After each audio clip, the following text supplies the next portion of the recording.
Hello everyone, this is a doctor daughter. I hope you are doing really well. तो हम अपना periodic table पढ़ रहे थे इनऑर्गेनिक केमिस्ट्री का फर्स्ट चैप्टर। पीरियोडिक टेबल में हम आर्टिकल फर्स्ट पढ़ रहे थे। ठीक है जी, तो सभी लोगों ने अपने रिवाइज किया है अभी तक जितना पढ़ाया है? अभी तक पीरियोडिक टेबल में जितना पढ़ा दिया है सभी लोग रिवाइज करके आए हो? आगे पढ़ने से पहले मैं कोई क्वेश्चन पुटअप करूंगी, आप मुझे उसके आंसर देना, ठीक है? आगे हम तभी पढ़ेंगे जब हम पूरा रिवाइज कर लेंगे। चलिए जी स्टार्ट करते हैं, सुनते जाना ध्यान से। 10 मिनट्स के अंदर अभी तक जितना पढ़ाया है 7 क्लास में, मैं पूरा 10 मिनट्स के अंदर आपको रिकॉल कराती हूँ, उसके बाद हम आगे का पढ़ेंगे। ठीक है जी, ध्यान से सुनना, फोकस हो जाओ सबसे पहले इधर। सभी लोग सारे काम छोड़ दीजिए, इधर ही सब फोकस हो जाओ। चलो स्टार्ट करते हैं। देखिए हम पढ़ रहे हैं अपना इनऑर्गेनिक केमिस्ट्री का first chapter periodic table. Periodic table में हम पढ़ रहे हैं आर्टिकल फर्स्ट। आर्टिकल फर्स्ट में long form of periodic table. मैंने आपको बताया था कि जब पीरियोडिक टेबल को क्लासिफाई किया था तो मोस्ट प्रेडिक्टेबल या फिर मोस्ट एक्सेप्टेबल जो थ्योरी थी वो थी long form of periodic table, जो कि बेस थी electronic configuration of bore and बरी। ओके जी, किसने दिया था इसको? रैंग एंड वर्नर ने दिया था। According to long form of periodic table के अकॉर्डिंग टोटल 7 हॉरिजॉन्टल रोज में डिवाइड किया गया था, जिसको बोला था पीरियड्स, एंड 18 वर्टिकल कॉलम्स में डिवाइड किया गया था, जिसको बोला था ग्रुप्स। याद है ना सबको? 7 हॉरिजॉन्टल में जिसको डिवाइड किया था उसको बोला था पीरियड्स, एंड 18 वर्टिकल कॉलम्स में डिवाइड किया गया था उसको बोला था ग्रुप्स, जिसमें कि first and second S block, 3 to 12 D block and 13 to 18 P block को रखा गया। एफ ब्लॉक को कहाँ रखा गया? एफ ब्लॉक को थर्ड ग्रुप के 6 एंड 7 पीरियड में रखा गया। 6 पीरियड में लेंथेनॉइड्स आते हैं एंड 7 पीरियड में एक्टिनॉइड्स आते हैं। 6 पीरियड में जो लेंथेनॉइड्स कहाँ से कहाँ बिलोंग करते हैं? 58 सीरियम टू 71 ल्यूटेशियम तक। ठीक है जी, 7 पीरियड्स में आते हैं एक्टिनॉइड्स। एक्टिनॉइड्स का मैंने दूसरा नाम बताया था, मुझे बताओगे क्या बताया था मैंने दूसरा नाम? Series of radio active elements. क्यों बोला था series of radio active elements? मैंने आपको एक फंडामेंटल ट्रिक बताई थी कि एटॉमिक नंबर 82 के ऊपर सारे एलिमेंट रेडियो एक्टिव होते हैं एंड एटॉमिक नंबर 92 के ऊपर सारे एलिमेंट ट्रांसयूरेनिक। ट्रांसयूरेनिक मतलब मैन मेड या फिर सिंथेटिक एलिमेंट्स होते हैं। ठीक है जी, ओके। हम पढ़ रहे थे कि एफ ब्लॉक को थर्ड ग्रुप के 6 एंड 7 पीरियड में डिवाइड किया गया था। अब क्वेश्चन आता था कि एफ ब्लॉक को थर्ड ग्रुप में क्यों रखा गया? जब आपने एस ब्लॉक के लिए अलग ग्रुप बनाया है, डी ब्लॉक के लिए अलग ग्रुप बनाया है, पी ब्लॉक के लिए अलग ग्रुप बनाया है, तो ऐसा क्यों नहीं हुआ कि एफ ब्लॉक के लिए क्यों अलग ग्रुप नहीं बनाया गया? मैंने आपको बताया था कि थर्ड ग्रुप में एफ ब्लॉक को इसलिए रखा गया था because electron in NS and electron in N-1D का जब सम करते हैं तो वो 3 आता है, इसलिए एफ ब्लॉक को थर्ड ग्रुप में रखा गया था। ओके जी, उसके बाद मैंने आपको बताया था मेटेलिक और नॉन मेटेलिक नेचर। मैंने आपको बताया था कि जब भी हम ग्रुप में ऊपर से नीचे आते हैं तो साइज बढ़ता है। क्यों बढ़ता है साइज? एटॉमिक साइज बढ़ता है बिकॉज नंबर ऑफ शेल बढ़ती हैं। ओके जी, जब एटॉमिक साइज बढ़ेगा, नंबर ऑफ शेल बढ़ेंगी, तो न्यूक्लियस का आउटर मोस्ट शेल के इलेक्ट्रॉन से अट्रैक्शन कम हो जाएगा। जिसका साइज सबसे बड़ा होगा उसका इलेक्ट्रॉन सबसे बाहर होगा। अगर इलेक्ट्रॉन सबसे बाहर है और न्यूक्लियस अंदर होता है तो इलेक्ट्रॉन का न्यूक्लियस से अट्रैक्शन क्या हो जाएगा? कम हो जाएगा। मैंने आपको एक और ट्रिक बताई थी कि जब भी हमें मेटेलिक और नॉन मेटेलिक को पहचानना हो तो कैसे पहचानेंगे?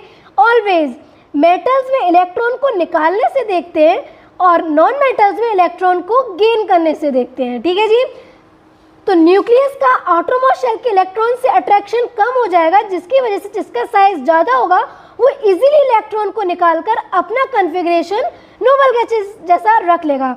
इसलिए ग्रुप में ऊपर से नीचे जाने पर मेटेलिक नेचर बढ़ता है एंड पीरियड में लेफ्ट टू राइट जाने पर नॉन मेटेलिक नेचर बढ़ता है। क्लियर है सबको? चलिए, मैंने एक और चीज़ बताई थी कि जब भी हम ऊपर से नीचे आते हैं आपको याद करना है एक्सेप्शन। हम जब इसका पर्टिकुलर टॉपिक पढ़ेंगे तब हम एक्सेप्शन याद करेंगे। मैंने एक जनरल ओवरव्यू बताया था कि अगर कोई भी क्वेश्चन सडनली आ जाता है तो आप कैसे उस क्वेश्चन को ट्रीट करेंगे। मैंने बताया था जब भी हम ग्रुप में ऊपर से नीचे आते हैं तो एटॉमिक साइज बढ़ता है, लेकिन ionization potential, electron affinity, electron negativity कम होती है। जब हम पीरियड में लेफ्ट टू राइट जाते हैं तो एटॉमिक साइज कम होता है, नंबर ऑफ वैलेंस इलेक्ट्रॉन बढ़ते हैं, नंबर ऑफ शेल कांस्टेंट रहती हैं, आयनाइजेशन पोटेंशियल बढ़ता है, इलेक्ट्रॉन एफिनिटी बढ़ती है एंड इलेक्ट्रॉन नेगेटिविटी बढ़ती है। ठीक है जी, ये भी क्लियर था। उसके बाद मैंने आपको एसिडिक और बेसिक का कॉन्सेप्ट बताया था। जब भी हम ग्रुप में ऊपर से नीचे आते हैं तो जनरली बेसिक नेचर बढ़ता है। जब भी हम ग्रुप में ऊपर से नीचे आते हैं तो बेसिक नेचर बढ़ता है। जब हम पीरियड्स में लेफ्ट टू राइट जाते हैं तो एसिडिक नेचर बढ़ता है। ठीक है जी, ये कॉन्सेप्ट भी क्लियर हो गया। उसके बाद मैंने आपको बताया था कि अगर ऐसा क्यों हुआ था कि एस ब्लॉक में सिर्फ 2 ग्रुप को ही रखा गया था, पी ब्लॉक में 6 ग्रुप को ही रखा गया था, डी ब्लॉक में सिर्फ 10 ग्रुप्स को ही रखा गया था, क्यों रखा गया था? अब इसका आंसर आप लोग मुझे कमेंट में देंगे, मैं नहीं दूंगी। मैंने पिछले 7 लेक्चर्स में ये आपको बताया है, हर लेक्चर्स में बताया है। तो आप मुझे कमेंट में बताओ कि ऐसा क्यों हुआ था कि एस ब्लॉक में सिर्फ 2 ग्रुप को ही रखा गया था, डी ब्लॉक में को सिर्फ 10 ग्रुप में क्यों बनाए गए, 12 ग्रुप क्यों नहीं बनाए गए थे उसके लिए, पी ब्लॉक को सिर्फ 6 ग्रुप ही क्यों बनाए गए, उसके लिए 8 ग्रुप क्यों नहीं बनाए गए? मैंने बताया था, आप बताएंगे मुझे। चलिए आगे बढ़ते हैं। उसके बाद मैंने आपको बताया था कि जब भी एटॉमिक नंबर दिया हो, जब भी एटॉमिक नंबर दिया हो और पूरे पीरियोडिक टेबल में उसकी पोजीशन पूछनी हो, चाहे उसका पीरियड पूछे या उसका ब्लॉक पूछे या फिर उसका ग्रुप पूछे, उसका पीरियड कैसे निकालना बताया था मैंने। जब भी कोई एटॉमिक नंबर दिया होता है तो उसका पीरियड हम फिंगर्स पे निकालते हैं। 1 to 2, 3 to 10, 11 to 18, 19 to 36, 37 to 54, 55 to 86, 87 to 118। इसके अकॉर्डिंग हम निकाल लेंगे कि कौन से पीरियड का है। उसके बाद मैंने आपको बताया था कि किस ब्लॉक का है, किस ग्रुप का है, कैसे बताएंगे। तो मैंने ग्रुप निकालने का एक फॉर्मूला बताया था आपको, Z + 18 minus atomic number of next noble gases. Z क्या था? Atomic number. ये एटॉमिक नंबर क्या होता है? मैंने बताया था ना, एटॉमिक नंबर होता है किसी एलिमेंट में जितने प्रोटॉन के नंबर्स हैं उसको ही उसका एटॉमिक नंबर बोलते हैं। ठीक है जी, ओके। तो इससे इसका ग्रुप आ जाएगा। अगर ग्रुप आ गया तो फिर तो आप पता लगा ही लोगे कि कौन से ग्रुप में बिलोंग कर रहा है। अगर फर्स्ट एंड सेकंड में बिलोंग कर रहा है तो एस ब्लॉक का मेंबर है, 3 to 12 बिलोंग कर रहा है तो डी ब्लॉक का मेंबर है, 13 to 18 आ रहा है तो फिर किसका है? वो पी ब्लॉक का है। चलिए, ये भी क्लियर हो गया। उसके बाद मैंने बताया था कि चलो हमें एटॉमिक नंबर दिया हो, इसके ही क्वेश्चन बहुत आते हैं, आपको ध्यान से इसके क्वेश्चन करने हैं। आज मैं इसी के क्वेश्चन कराऊंगी आपको। उसके बाद सेकंड कॉन्सेप्ट हमने पढ़ा था, हमें क्वेश्चन में इलेक्ट्रॉनिक कॉन्फ़िगरेशन लिखकर दे दिया है। हमें अब एटॉमिक नंबर नहीं दिया है, इलेक्ट्रॉनिक कॉन्फ़िगरेशन लिखकर दे दिया है और उसके बाद पूछा है कि किस ग्रुप का है, किस ब्लॉक का है, किस पीरियड का है। तो मैंने आपको बताया था कि उसका पीरियड कैसे निकालते हैं। लास्ट इलेक्ट्रॉन जिस शेल में जा रहा है, लास्ट इलेक्ट्रॉन जिस शेल में जा रहा है, highest principal quantum number, shell को क्या बोलते हैं? Highest principal quantum number. Last electron जिस शेल में जा रहा है वो उसका पीरियड हो गया। ओके जी, पीरियड निकाल लिया। अगर बस इलेक्ट्रॉनिक कॉन्फ़िगरेशन लिख कर दिया है तो हमने पीरियड निकाल लिया। अब कैसे पता लगाएंगे कि किस ब्लॉक का है कि किस ग्रुप का है? देखो, ये तो क्लियर हो गया ना कि पीरियड तो हम निकाल लेंगे ना। हाईएस्ट प्रिंसिपल क्वांटम नंबर मतलब लास्ट इलेक्ट्रॉन जिस हाईएस्ट शेल में जा रहा है वो उसका पीरियड हो जाएगा। उसके बाद ब्लॉक मैंने बताया था कि लास्ट इलेक्ट्रॉन जिस सब शेल में जा रहा है। अब सब शेल क्या होती हैं? S, P, D and F, ये होती हैं सब शेल, जिसको बोलते हैं एजीमुथल क्वांटम नंबर। ओके, ये एटॉमिक स्ट्रक्चर में बताएंगे। लास्ट इलेक्ट्रॉन जिस सब शेल में जा रहा है वो उसका ब्लॉक हो गया था, लेकिन एस ब्लॉक के साथ इसमें एक कंडीशन थी। एस ब्लॉक का तभी माना जाएगा जब electron in n-1d and electron in n-2f में एम्प्टी हो। जब n-2f एंड n-1d में कोई इलेक्ट्रॉन नहीं आ रहा तभी एस ब्लॉक का होगा, वरना अगर इन में जा रहा होगा, अगर मान लो डी में जा रहा है n-1d में, तो फिर वो किसका मेंबर हो जाएगा? डी ब्लॉक का। क्लियर हो गया? पीरियड निकाल लिया, इलेक्ट्रॉनिक कॉन्फ़िगरेशन दिया हो, हमने ब्लॉक निकाल दिया। ये मैंने सब बताया है। अगर आप लोगों ने लेक्चर्स नहीं देखे हैं पीछे के तो पहले आप उन लेक्चर्स को कवर करिए, उसके बाद आइएगा इस लेक्चर पे। ओके, तो हमने पीरियड निकाल लिया, ब्लॉक निकाल लिया।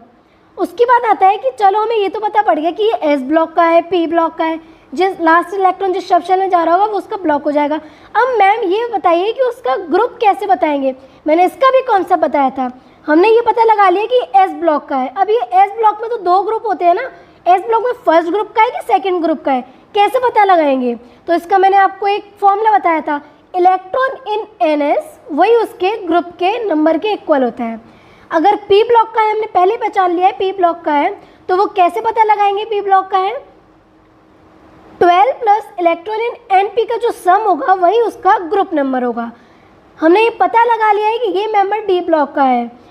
अब डी ब्लॉक में भी किस ग्रुप का है, 3 to 12 तक टोटल 10 ग्रुप्स हैं डी ग्रुप में, तो किसका है ये तो मैंने आपको बताया था, electron in an S and electron in an minus 1 D का जो सम होता है वही उसका ग्रुप नंबर होगा। यहाँ तक सब क्लियर है? किसी को कोई डाउट है? किसी को कोई भी डाउट है? नहीं है। उसके बाद मैंने आपको आयनिक और कोवेलेंट के कॉन्सेप्ट बताया था कि पूरी पीरियोडिक टेबल छोड़ो, अभी आगे हम पढ़ेंगे केमिकल बॉन्डिंग चैप्टर पढ़ेंगे, या फिर कहीं भी किसी भी चैप्टर में अगर आयनिक और कोवेलेंट का क्वेश्चन आता है तो उस क्वेश्चन को कैसे ट्रीट करेंगे। कुछ भी पूछे आयनिक और कोवेलेंट, देखते ही आपको क्या पहचानना है, आयनिक और कोवेलेंट आ गया मतलब इस क्वेश्चन को कहाँ से ट्रीट करेंगे, पोलराइजेशन। कहाँ से ट्रीट करेंगे, पोलराइजेशन। पोलराइजेशन का फॉर्मूला क्या बताया था, पोलराइजेशन डायरेक्टली प्रोपोर्शनल होता है charge of cation, charge of anion, size of anion, and inversely proportional होता है साइज ऑफ कैटाइन के। ओके चलिए, उसके बाद मैंने आपको बताया था determination of position of elements on the basis of last electron. First point पढ़ रहे थे, on the basis of last electron. हमने पढ़ा था एस ब्लॉक, हमने बोला था कि जो एलिमेंट एस ब्लॉक में रखे गए हैं उनको एस, उनमें एलिमेंट में ऐसा क्या देखा गया कि उनको एस ब्लॉक में रखा गया, डी ब्लॉक में क्यों नहीं रखा गया, एफ ब्लॉक में क्यों नहीं रखा गया, पी ब्लॉक में क्यों नहीं रखा गया। ऐसा क्या था कि पर्टिकुलर उन एलिमेंट को उन ग्रुप्स में रखा गया। मैंने बताया था कि अगर कोई एलिमेंट एस ब्लॉक का है तो वो एस सब शेल में जा रहा होगा, इसलिए उस एलिमेंट को एस ब्लॉक में रखा गया। एस ब्लॉक में 2 ग्रुप को डिवाइड किया गया था, first A and second A. First A को बोला था एल्कलाइन मेटल्स, सेकेंड ए को बोला था alkaline earth metals. Alkaline metals क्यों बोला था, बिकॉज इसके ऑक्साइड और हाइड्रोक्साइड बेसिक नेचर के होते हैं। एंड सेकेंड ए को एल्कलाइन अर्थ मेटल्स क्यों बोला था, बिकॉज इसके भी ऑक्साइड और हाइड्रोक्साइड बेसिक नेचर के होते हैं लेकिन ये अर्थ क्रस्ट में पाए जाते हैं, इसलिए इसको बोलते हैं alkaline and alkaline earth metals. इसमें एक एक्सेप्शन था, नो डाउट एस ब्लॉक में बेसिक नेचर के होते हैं, लेकिन जो बेरिलियम होता है, बेरिलियम के जो ऑक्साइड और हाइड्रोक्साइड होते हैं ये एम्फोटेरिक नेचर के होते हैं। अब एम्फोटेरिक का मतलब क्या बताया था, जो एसिड के साथ भी रिएक्शन कर सकते हैं और बेस के साथ भी रिएक्शन करते हैं। जो एसिड होता है वो बेस के साथ रिएक्शन करता है और जो बेस होता है वो एसिड के साथ रिएक्शन करता है। लेकिन जो एम्फोटेरिक एलिमेंट्स होते हैं वो एसिड के साथ भी रिएक्शन कर सकते हैं और बेस के साथ भी रिएक्शन कर सकते हैं। उसमें एक आता है बेरिलियम के ऑक्साइड और हाइड्रोक्साइड। क्लियर है? फर्स्ट एंड सेकेंड के मेंबर मैंने याद करा दिए थे। उसके बाद मैंने बोला था पी ब्लॉक के एलिमेंट्स। 1 मिनट होल्ड करते हैं, पानी पी के आती हूँ फिर कंटिन्यू करते हैं। ओके, आप लोग भी पानी पी लीजिए, गर्मी बहुत हो रही है। हाँ जी, एस ब्लॉक के एलिमेंट्स मैंने आपको याद करा दिए थे। फर्स्ट ए के मेंबर को याद करने की क्या ट्रिक बताई थी, है लीना की रफ से फरियाद, hydrogen, lithium, sodium, potassium, rubidium and caesium. And second A को याद करने की मैंने क्या ट्रिक मंगाई थी, बेटा मांगे कार स्कूटर बाप राजी, beryllium, magnesium, calcium, strontium, barium and radium. Okay जी, एस ब्लॉक यहाँ पर कंप्लीट हो गया था। उसके बाद हमने स्टार्ट किया था पी ब्लॉक। पी ब्लॉक कहाँ से कहाँ बिलोंग करता है, 13 to 18 पी ब्लॉक बिलोंग करता था। 13 ग्रुप को बोरॉन फैमिली, 14 ग्रुप को कार्बन फैमिली, 15 ग्रुप को नाइट्रोजन फैमिली। नाइट्रोजन फैमिली का दूसरा नाम क्या बोला था, निक्टोजन फैमिली। निक्टोजन का मतलब क्या होता है, सफोकेटिंग एजेंट, स्टिफलिंग एजेंट या फिर चॉकिंग एजेंट। जो बोलते हैं ना गलत चौक हो गया, तो उसमें इस एलिमेंट का ही यूज़ किया जाता है। 16 ग्रुप के मेंबर्स को बोला था चैल्कोजेंस। चैल्को मतलब होता है और जेंस मतलब होता है जनरेशन। मतलब इस ग्रुप के मेंबर्स और का फॉर्मेशन करते हैं, इसलिए 16 ग्रुप को ऑक्सीजन फैमिली तो बोलते ही बोलते हैं, इसके अलावा चैल्कोजेंस फैमिली भी बोलते थे। 17 ग्रुप को मैंने बोला था हेलोजेंस, आप बताओगे कि हेलोजेंस क्यों बोला था। एंड 18 ग्रुप को बोला था नोबल गैसेस, इसका दूसरा नाम था इनर्ट गैसेस। इनर्ट इसलिए बिकॉज ये किसी के साथ रिएक्शन नहीं करती। क्यों नहीं रिएक्शन करती? बिकॉज इसके आउटर मोस्ट में इलेक्ट्रॉन जो होते हैं वो कंप्लीटली फिल्ड होते हैं, इसलिए नोबल गैसेस किसी के साथ भी कंबाइंस नहीं होती। इतना हमने पी ब्लॉक में पढ़ा था। उसके बाद हमने डी ब्लॉक को क्लासीफाई किया गया था, बताया था मैंने डी ब्लॉक को कहाँ से कहाँ तक होते हैं। जल्दी बताओ कहाँ से कहाँ तक होते हैं डी ब्लॉक। 3 to 12 तक डी ब्लॉक के एलिमेंट्स होते हैं, ठीक है।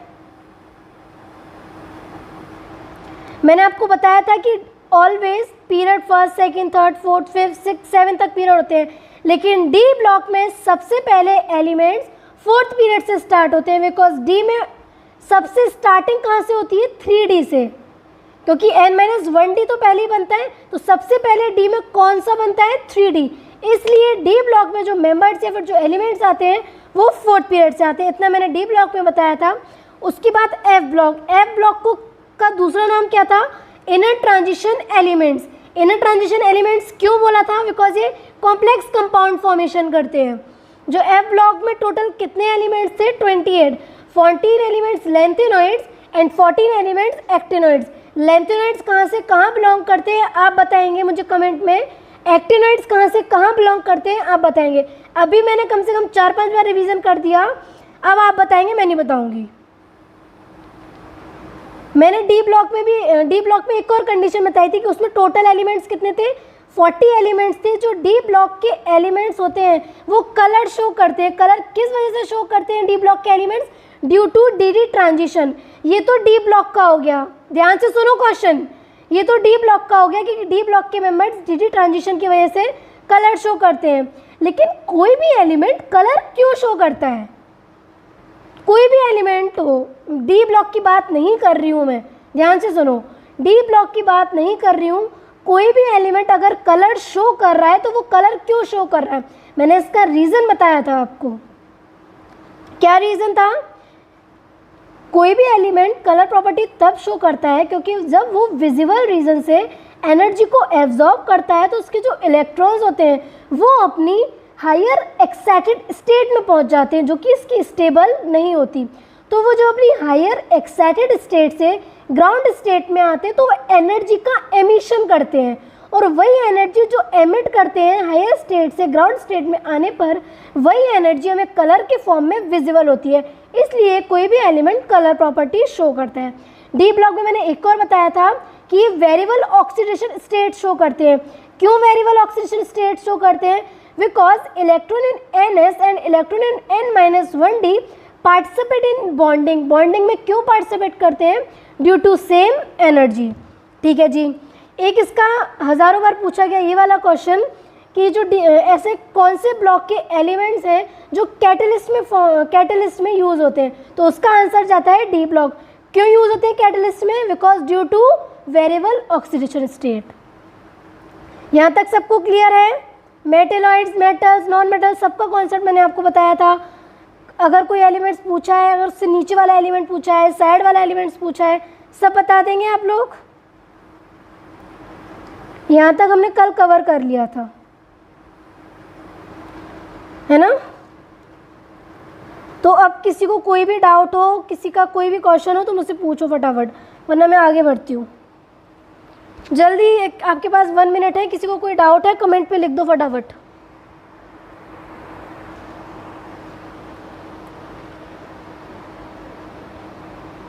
चलो आगे बढ़ते हैं। देखो, एक कॉन्सेप्ट आता है कि मिश मेटल किसको बोलते हैं। मिश मेटल किसको बोलते हैं, आया हुआ क्वेश्चन है। The alloy of lanthanoids and iron. Lanthanoids और आयरन को मिलाकर बोलते हैं मिश मेटल, जिसमें लेंथेनॉइड्स होते हैं 95% एंड आयरन उसमें होता है 5%। लेंथेनॉइड्स और आयरन को मिलाकर बोलते हैं मिश मेटल। इसमें ट्रेसेस, इसमें कुछ अमाउंट में सल्फर भी होता है, कार्बन भी होता है, कैल्शियम भी होता है और एल्यूमिनियम भी होता है। इसका यूज़ कहाँ करा जाता है मिश मेटल का?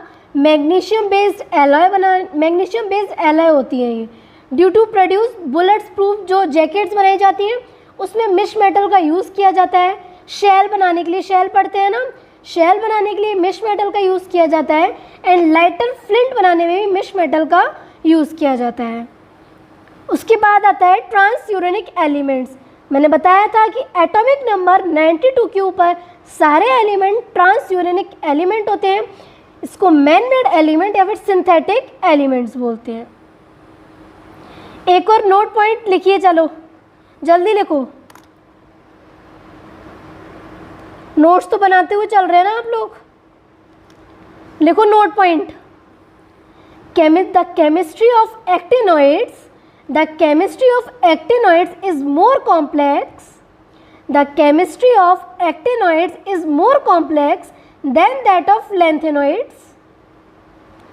एक्टिनोइड्स की जो केमिस्ट्री होती है वो मोर कॉम्प्लेक्स होती है लैंथेनोइड से। क्यों होती है? Due to large number of oxidation state of actinoids elements.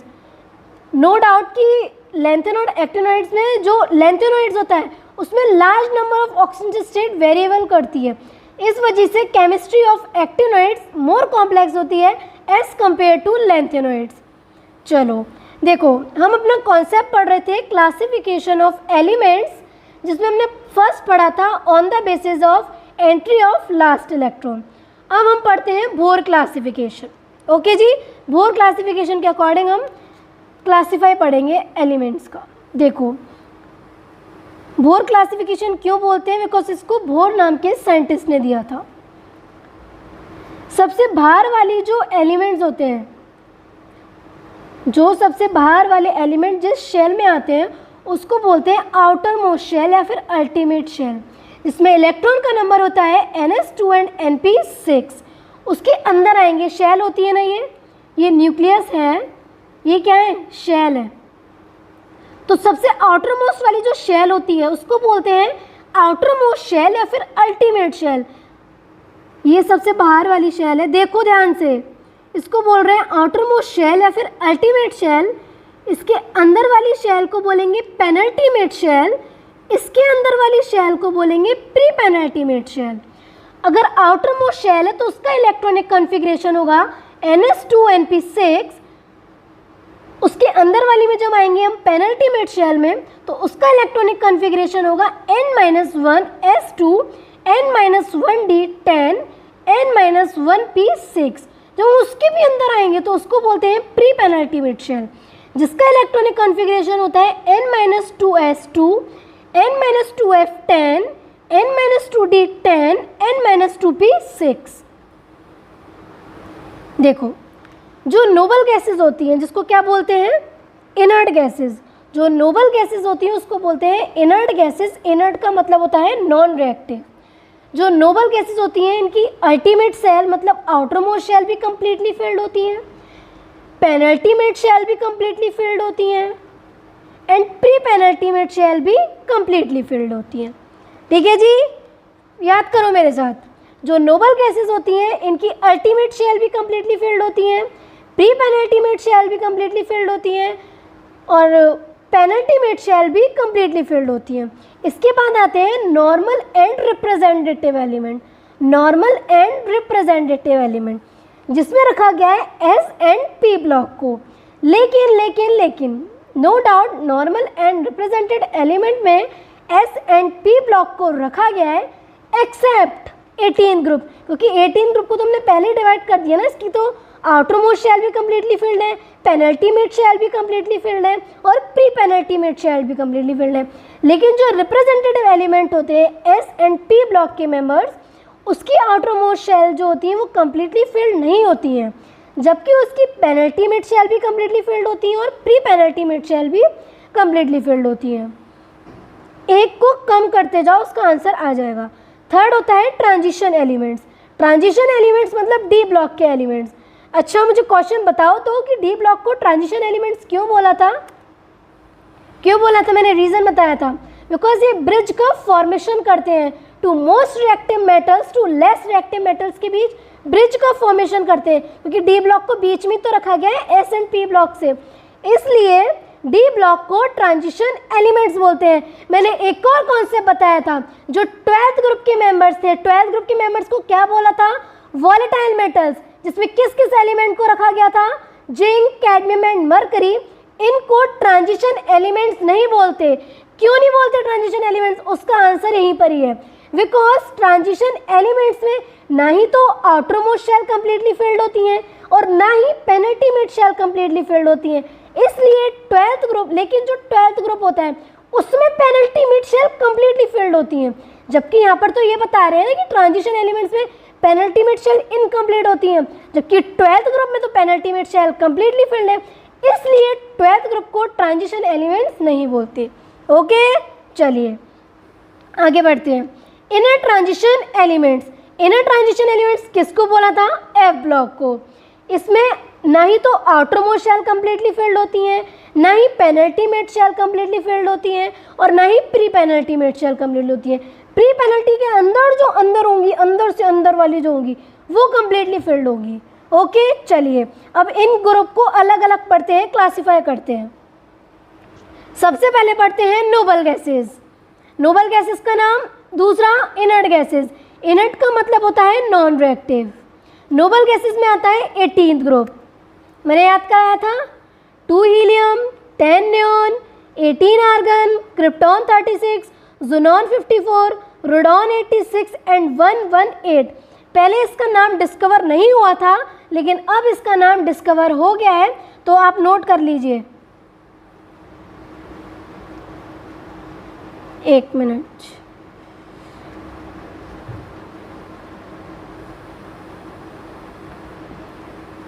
OG। Okay, total noble gases होती हैं 6, जिसका इलेक्ट्रॉनिक कॉन्फ़िगरेशन का फॉर्मूला होता है NS2Np6।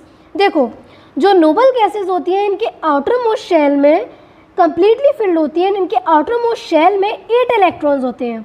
ओके जी, सारी नोबल गैसेस अपना ऑक्टेट कंप्लीट करनी है। ऑक्टेट का मतलब लास्ट जो इसमें इलेक्ट्रॉन्स आ रहा है आउटर मोस्ट शेल में, उनमें 8 इलेक्ट्रॉन्स होने चाहिए। तो जो नोबल गैसेस होती हैं, नो डाउट सारी नोबल गैसेस अपना ऑक्टेट कंप्लीट करती हैं, लेकिन एक ऐसी नोबल गैसेस है जो अपना ऑक्टेट कंप्लीट नहीं करती, वो अपना डुप्लेट कंप्लीट करती है। वो कौन सी नोबल गैसेस है? हीलियम। मैंने हीलियम में आपको एक और एक्सेप्शन बताया था कि नो डाउट हीलियम में जब भी लिख कर दिया हुआ है इलेक्ट्रॉनिक कॉन्फ़िगरेशन, तो हमें तो ऐसा लगेगा कि एस ब्लॉक का है, लेकिन इसमें लास्ट इलेक्ट्रॉन एस ब्लॉक में जाता है, लेकिन हीलियम पी ब्लॉक में रखा गया है। ओके, याद रखना, बार बार पूछा गया क्वेश्चन है ये।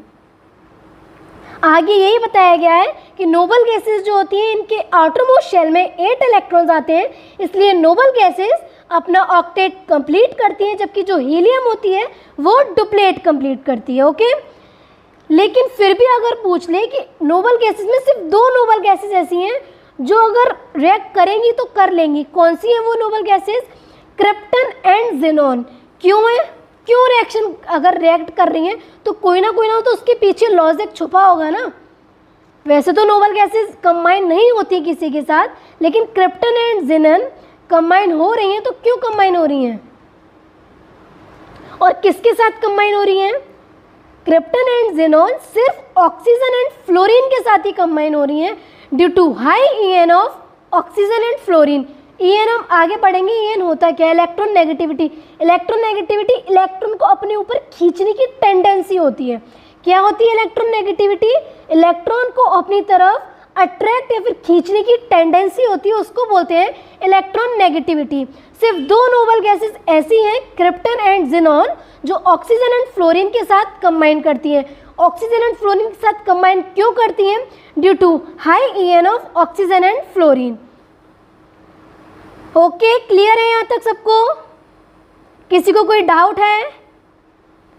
नहीं है, वेरी गुड। चलो आगे बढ़ते हैं। अब क्वेश्चन आता है कि हम कोई भी एलिमेंट्स ड्रॉ करते हैं या बनाते हैं तो उसमें वैलेंस इलेक्ट्रॉन कितने होते हैं, उसकी वैलेंसी क्या होती है, कैसे पता लगाएंगे? मैं एक ट्रिक बताती हूँ। फर्स्ट सेकंड डी ब्लॉक में हम नहीं देख रहे, bonding always S and P block में देखते हैं।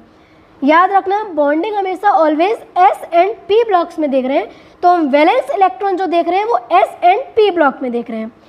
इसकी एक ट्रिक है, याद रखना वैलेंस इलेक्ट्रॉन याद करने की ट्रिक, जो उसका ग्रुप नंबर होता है ना, ग्रुप नंबर की जो लास्ट नंबर है, जैसे कि फर्स्ट ग्रुप तो एक वैलेंस इलेक्ट्रॉन, सेकंड ग्रुप का मेंबर है तो उसमें 2 वैलेंस इलेक्ट्रॉन, 13 ग्रुप का मेंबर है तो मैंने क्या ट्रिक बताई कि जो उस ग्रुप नंबर की जो लास्ट डिजिट है वही उसमें उतनी वैलेंस इलेक्ट्रॉन है, ग्रुप नंबर की जो लास्ट डिजिट है उतने ही उसमें वैलेंस इलेक्ट्रॉन है। अगर 13 ग्रुप है तो इसमें कितने वैलेंस इलेक्ट्रॉन है, लास्ट डिजिट क्या आ रही है 3, तो कितने वैलेंस इलेक्ट्रॉन हो गए इसमें 3 वैलेंस इलेक्ट्रॉन हो गए।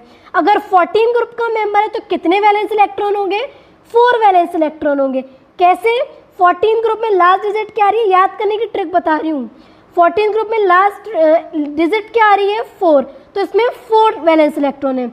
अगर कोई एलिमेंट 15 ग्रुप का है तो उसमें लास्ट वैलेंस इलेक्ट्रॉन कितने होंगे 5, क्योंकि लास्ट डिजिट ग्रुप नंबर की लास्ट डिजिट जो है वो उसका वैलेंस इलेक्ट्रॉन डिफाइन करती है। अगर 16th ग्रुप है, 16th ग्रुप में लास्ट डिजिट क्या आ रही है 6, तो 16 ग्रुप में कितने वैलेंस इलेक्ट्रॉन हो गए 6, वेरी गुड। अगर 17 ग्रुप है, 17 ग्रुप में लास्ट डिजिट क्या आ रही है ग्रुप नंबर में 7, तो इसमें कितने वैलेंस इलेक्ट्रॉन पाए जाएंगे 7। 18th ग्रुप में जो ग्रुप नंबर है उसमें लास्ट डिजिट कितने नंबर की पाई जा रही है 8, इसलिए इसमें कितने वैलेंस इलेक्ट्रॉन होंगे 8 वैलेंस। चलिए जी, वैलेंस इलेक्ट्रॉन का कॉन्सेप्ट कंप्लीट हुआ। उसके बाद आता है वैलेंसी। वैलेंसी क्या होती है, हमें तो पता है वैलेंस इलेक्ट्रॉन वैलेंसी होती क्या है, कंबाइनिंग कैपेसिटी, किसी एक एलिमेंट की किसी दूसरे एलिमेंट से कंबाइन होने की जो कैपेसिटी होती है उसको बोलते हैं वैलेंसी। फिर से सुनिए, वैलेंसी क्या होती है, किसी एक एलिमेंट की किसी दूसरे एलिमेंट के साथ कंबाइन होने की जो कैपेसिटी होती है उसको बोलते हैं वैलेंसी। इसको कैसे याद रखेंगे, वैलेंस इलेक्ट्रॉन सब बता देंगे ना, ग्रुप नंबर की जो लास्ट डिजिट है वो उसके वैलेंस इलेक्ट्रॉन को डिनोट करती है।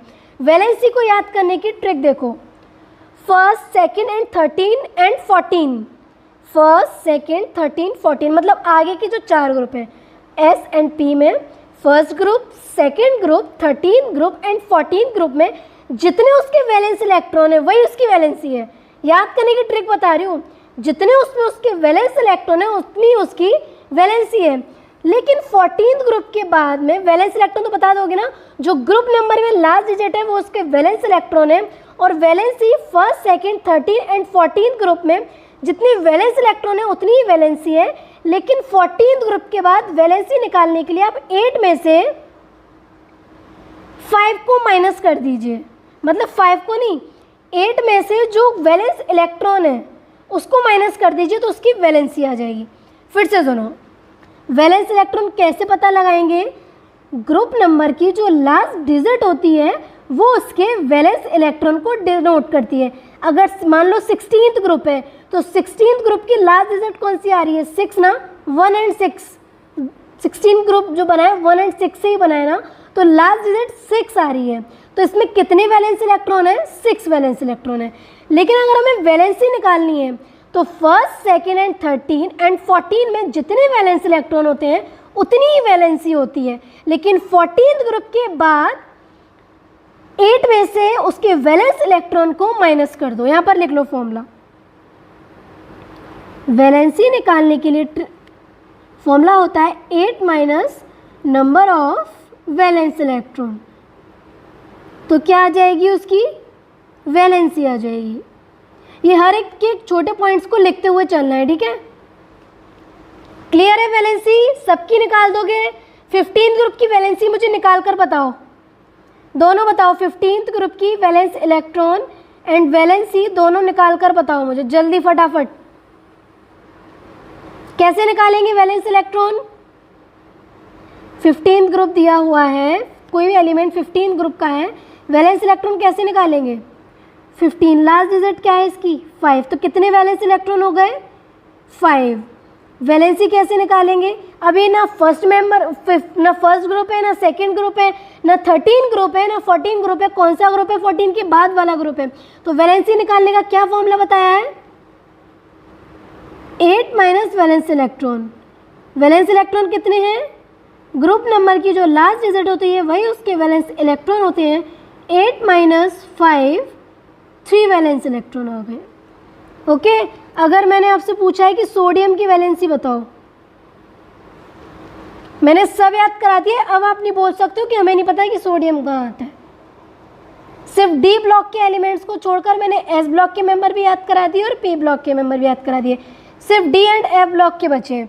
मैंने ये एलिमेंट एस एंड पी में से ही पूछा है। बताओ मुझे सोडियम की क्या वैलेंस इलेक्ट्रॉन है, क्या वैलेंसी है, किसका मेंबर है sodium? No doubt first group में आता है ना सोडियम। तो इसमें वैलेंस इलेक्ट्रॉन कितने हो गए? 1। और जितने वैलेंस इलेक्ट्रॉन है उतनी ही क्या है? वैलेंसी।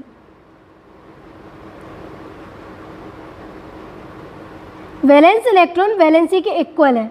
निकाल लेंगे अब सब। चलिए,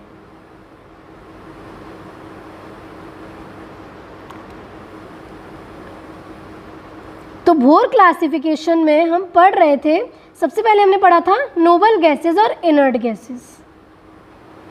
अब पढ़ते हैं नॉर्मल एंड रिप्रेजेंटेटिव एलिमेंट्स, जिसमें रखा गया है एस एंड पी ब्लॉक को, लेकिन 18 ग्रुप को नहीं, क्योंकि 18 ग्रुप तो हम पढ़ चुके हैं ना। नोबल गैसेस वो तो अलग ही ग्रुप है, क्योंकि उसमें तो आउटर मोस्ट शेल भी कम्प्लीटली फिल्ड होती है, पेनल्टीमेट शेल भी कम्प्लीटली फिल्ड होती है और प्री पेनल्टीमेट भी कम्प्लीटली फिल्ड होती है।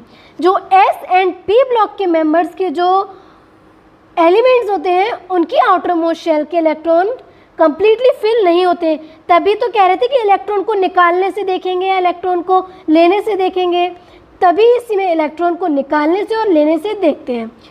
कोई भी एलिमेंट हो पूरी पीरियोडिक टेबल में, कोई एटम हो, आयन हो, कोई भी एलिमेंट हो, वो कैसा बनना चाहता है, उसका मेन मोटिव क्या है? जैसे कि हमारा मेन मोटिव क्या है? डॉक्टर बनना।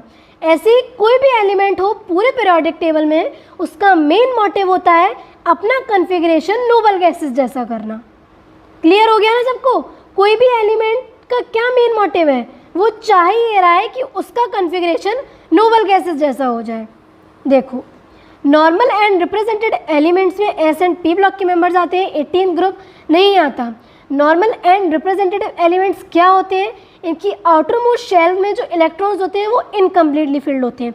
अब मुझे ये बताओ, normal and representative element S and P block के आ रहे हैं, तो इसका इलेक्ट्रॉनिक कॉन्फ़िगरेशन कहाँ से कहाँ बिलोंग करेगा? कहाँ से कहाँ बिलोंग करेगा? NS2 and NP025। NS 1 to 2 भी हो सकता है, क्योंकि मेंबर 1 का भी तो हो सकता है। NS 1 to 2 and NP025।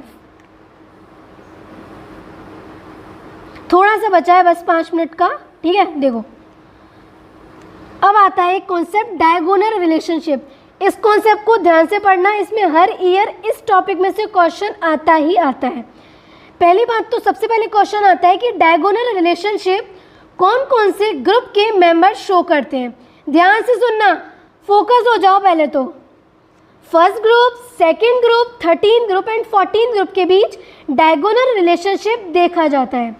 And diagonal relationship second and third period में पर्टिकुलर देखा जाता है।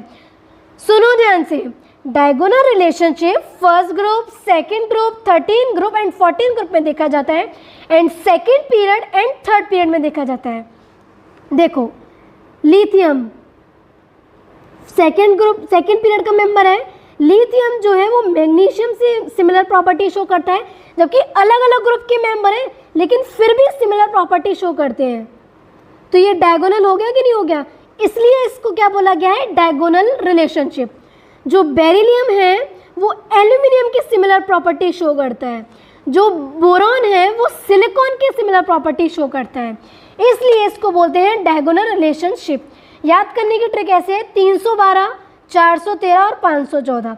312 मतलब लिथियम की मैग्नीशियम से, 413 मतलब बेरिलियम की एल्यूमिनियम से, 514 का मतलब बोरॉन की सिलिकॉन से। अब क्वेश्चन आता है कि मैम चलिए हमें ये तो पता पड़ गया कि फर्स्ट, सेकंड, 13 एंड 14 ग्रुप के मेंबर्स में सेकंड एंड थर्ड पीरियड में डायगोनल रिलेशनशिप देखा जाता है, लेकिन ऐसा क्या है कि इसमें डायगोनल रिलेशनशिप देखा जाता है? डायगोनल रिलेशनशिप का मतलब होता है second period and third period के डायगोनल में आपस में सिमिलर प्रॉपर्टी शो करते हैं due to same charge density. Reason बता रही हूँ, due to same charge density. Charge density का मतलब क्या होता है? चार्ज डेंसिटी का मतलब क्या होता है? E by R, E by R उसको बोलते हैं चार्ज डेंसिटी। तो कोई भी एलिमेंट सिमिलर प्रॉपर्टी क्यों शो करता है? Due to charge density, same atomic and ionic radii and almost same IP।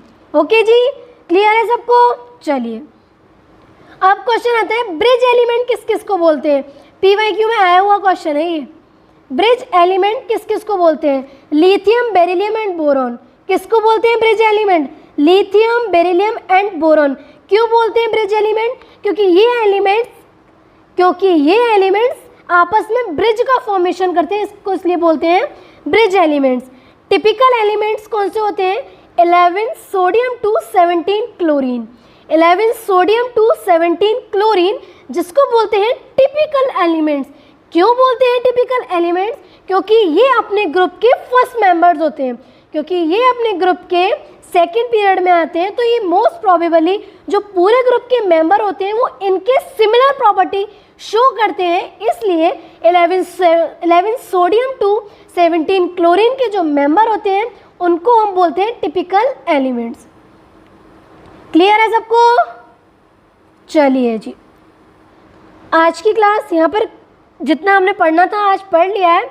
अभी मैं आपके साथ 2-3 क्वेश्चन लेके आई हूँ आज प्रीवियस ईयर के, ये सॉल्व करेंगे। ओके करो, क्योंकि मैंने आपको प्रॉमिस किया था कि मैं आपको आगे से डेली PYQ लगाऊंगी। तो देखो फटाफट क्वेश्चन दिया हुआ है, the element atomic number 114 has been discovered recently, it will belong to which of the following family या फिर ग्रुप एंड इलेक्ट्रॉनिक कॉन्फ़िगरेशन। 2017 में आया हुआ क्वेश्चन है ये। देखो एटॉमिक नंबर कितना दिया हुआ है? 114। मैंने ये तो आप देखकर ही बता दोगे ना, मैंने आपको बताया था कि 100 के बाद जो भी एलिमेंट है ना आएगा, जैसे कि 112 है तो वो किसका मेंबर हो जाएगा? 12 ग्रुप का। 113 है तो वो किसका मेंबर हो जाएगा? 14 का। अभी 114 ग्रुप आ रहा है, 14 आ रहा है तो उसकी जो लास्ट डिजिट है वो उसके ग्रुप नंबर को डिसाइड करेगी। तो ये किसका मेंबर हो गया? 14 ग्रुप का। अब 14 ग्रुप कहाँ से कहाँ बताए थे? 1 to 2 S block, 3 to 12 D block and 13 to 18 P block. तो ये 14 ग्रुप का मेंबर है, तो किस ब्लॉक का मेंबर हो गया? P ब्लॉक का। मैंने आपको बताया था 14 ग्रुप को क्या बोलते थे? Carbon family. तो आंसर इज 1। ये तो देखते ही आ गया। चलिए नेक्स्ट क्वेश्चन क्या है? नेक्स्ट क्वेश्चन में आपको इलेक्ट्रॉनिक कॉन्फ़िगरेशन दिया हुआ है। कुछ बच्चों को इलेक्ट्रॉनिक कॉन्फ़िगरेशन देखने में प्रॉब्लम होती है कि हम कैसे देखें। तो दूसरी ट्रिक थी इसके इलेक्ट्रॉन को काउंट कर लो, जितने इलेक्ट्रॉन दिए हैं इनके इलेक्ट्रॉन को काउंट कर लो। अगर आपको इलेक्ट्रॉन काउंट हो गए तो मतलब उसका एटॉमिक नंबर आ गया, उसके बाद आप बता देंगे कि किस ग्रुप का है। देखो 6, 7, 8, 9, 10, 11, 12, 14, 20, 23। इसका एटॉमिक नंबर कितना बन रहा है? जब हमने सारे इलेक्ट्रॉन को काउंट करा तो इसका एटॉमिक नंबर 23 बन रहा है। तो चलो निकाल दो फटाफट से। इसमें ग्रुप पूछा है लेकिन आप तो पीरियड भी निकाल दोगे, ग्रुप भी निकाल दोगे और ब्लॉक भी निकाल दोगे, तो तीनों निकालो। 2002 में आया हुआ क्वेश्चन है ये। पीरियड कैसे निकालेंगे? 1 to 2, 3 to 10, 11 to 18, 19 to 36, मतलब 4th पीरियड का मेंबर है। ग्रुप निकालने के लिए क्या फॉर्मूला था? Z + 18 minus atomic number of next noble gases. Atomic number वो लगाते हैं जो क्वेश्चन में गिवन होता है। 23 + 18 minus atomic number of next noble gases कौन सी आएगी? 2 हीलियम, 10 नियॉन, 18 आर्गन, क्रिप्टॉन 36। 18 तो लगाएंगे नहीं, उसके बाद वाली तो लगाएंगे, तो कौन सी आएगी? 36। बताओ मुझे कैलकुलेट करके किस ग्रुप का मेंबर आ रहा है ये, जल्दी। 5th ग्रुप का। Very good. तो आंसर ए हो गया। नेक्स्ट क्वेश्चन है, इसका इलेक्ट्रॉनिक कॉन्फ़िगरेशन दिया हुआ है। देखो काउंट करो, 6, 7, 8, 9, 10, 11, 12, 13, 14, 15। आपको पता है 15 को किसको बोलते हैं? 15 फॉस्फोरस। इसके जस्ट बिलो वाला आप एटॉमिक नंबर दिया हुआ है आपके पास, अगर आपको नहीं पता है, याद नहीं है, वैसे मैंने याद करा दिए तो याद होना चाहिए अब तो। 15 ग्रुप का मेंबर है, इसके नीचे एलिमेंट पूछा है, तो 15 ग्रुप तो पहले ये बताओ किस पीरियड में आता है? 1 to 2, 3 to 10, 11 to 18, third period में आता है। मैंने आपको एलिमेंट लिखवाए थे 2, 8, 8, 18, 18, 32। 15 फॉस्फोरस है, इसके नीचे कौन सा एलिमेंट बताया था? आर्सेनिक, जिसका एटॉमिक नंबर कितना था? 33। तो इसका आंसर क्या हो गया? सी। लास्ट क्वेश्चन, ये ऊपर वाला ही क्वेश्चन है। 33 एलिमेंट अगर एटॉमिक नंबर दिया है तो किस पीरियोडिक टेबल में किस में रखा गया है? 15th ग्रुप में। क्या नाम था 15th ग्रुप का?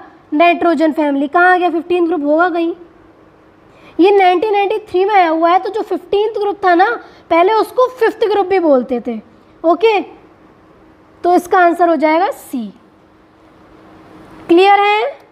तो आज की क्लास में किसी को कोई भी डाउट है तो मुझसे पूछ लो फटाफट। डाउट है किसी को कोई भी? चलिए, तो आज की क्लास अपनी यहीं तक ही रखते हैं, आगे का कल पढ़ेंगे। आप जितना भी पढ़ा दिया है अब तक, आप लोग डेली अपने PYQ करिए, और PYQ में कोई भी आपको प्रॉब्लम आती है तो उस क्वेश्चन को कमेंट्स के अंदर लिख दो, पूरे क्वेश्चन को, मैं आपको उसका सॉल्यूशन दूंगी। ठीक है, तो आज क्लास यहीं तक ही रखते हैं। मेहनत करते रहिए, पढ़ते रहिए। Okay, bye, keep working, keep hustling. जय हिंद।